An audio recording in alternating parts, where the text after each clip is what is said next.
Hi everyone. The third final excellent paper is now published in the Journal of Family Communication, and it is entitled We're Just Family, exploring the discourses of family and gay parents relational talk.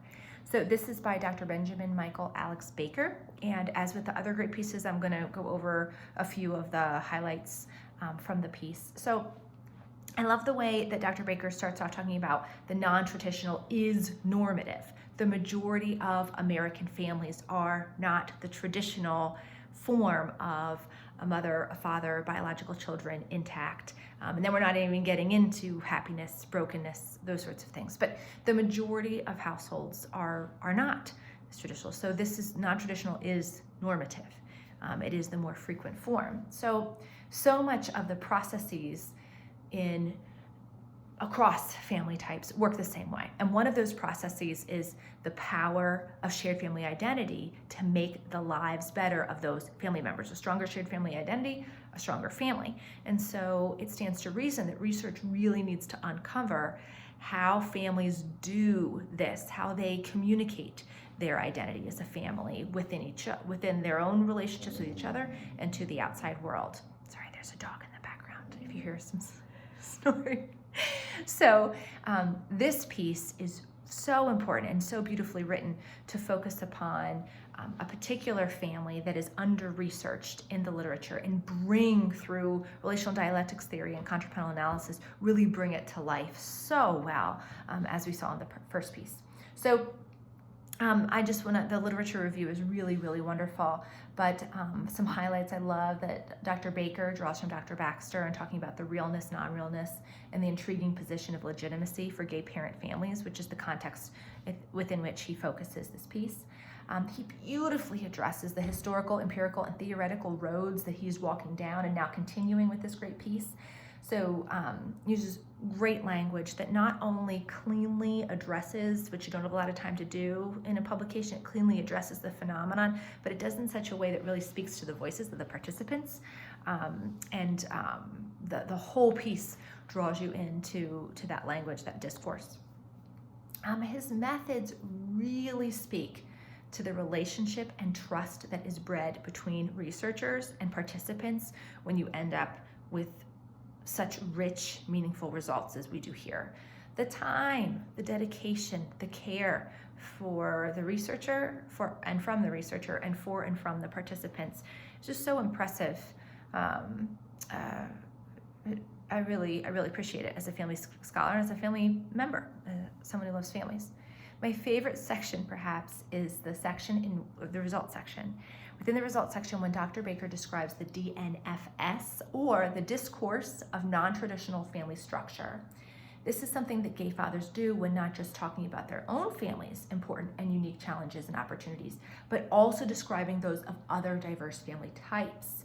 So much like we see in the racial socialization literature, gay fathers are talking with their children about the struggles that they experience, the ways that they're different, the beautiful ways that they are different from other family forms, and then expand that to talk about diverse families as a whole and the importance of conceptualizing family as something broad as opposed to narrow. So I say that is reminiscent of the racial socialization literature. We see in the racial socialization literature that it is non-white families that socialize to appreciate diversity in this way. And it's not that it can't happen in white families, it's not that it can't happen in the majorities, but we don't see it strewn throughout those conversations and those lessons and the books that they read and the ways that they talk about family day to day and pronouns that they use, et cetera, and descriptors and other descriptors. So I think that this is an area that we really should focus on as family communication scholars, really being allies and seeking to expand the ways that we promote families talk about what it means to be family. It's a really great section. That prompted me to put all those discussion points out there.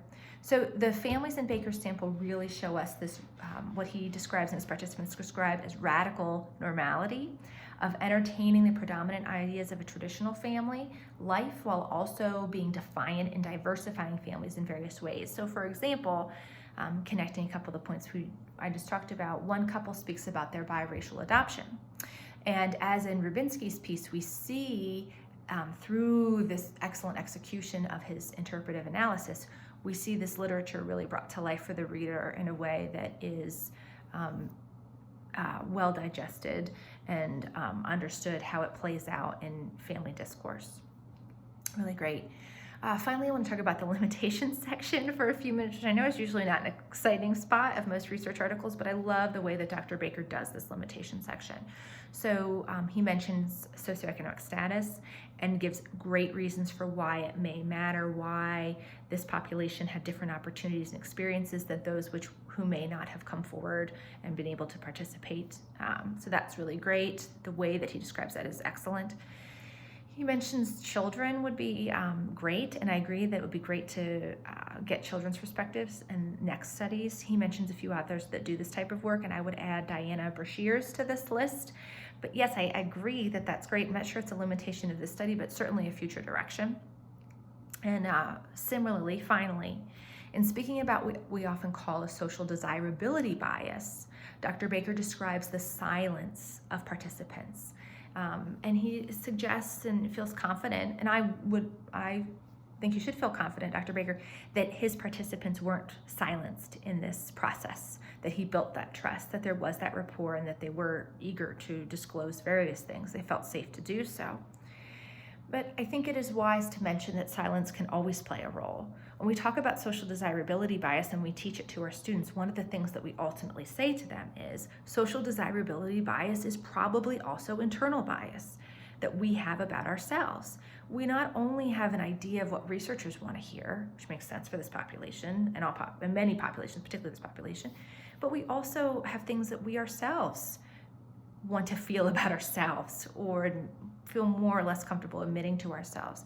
And so when we think about populations in which they are actively fighting, actively struggling for rights that should just be their own, why would desirability bias not be at play? Why would silencing not be at play within their families, within how they talk to themselves, within how they talk to researchers? Of course, there are a lot of identity gaps here, right? But why wouldn't that occur? It makes sense why an individual would engage in silencing about the fact that they're in this really hard fight that they shouldn't have to have about their families, and showing love and support for their families, and legitimizing that this family and this force of love is real. There's a lot of pressure in that, there's a lot of hardship in that, but there's also, in disclosing that it's hard and disclosing the hard parts about it, that might potentially feed into biases that are out there about that family type. It makes sense why silence would occur.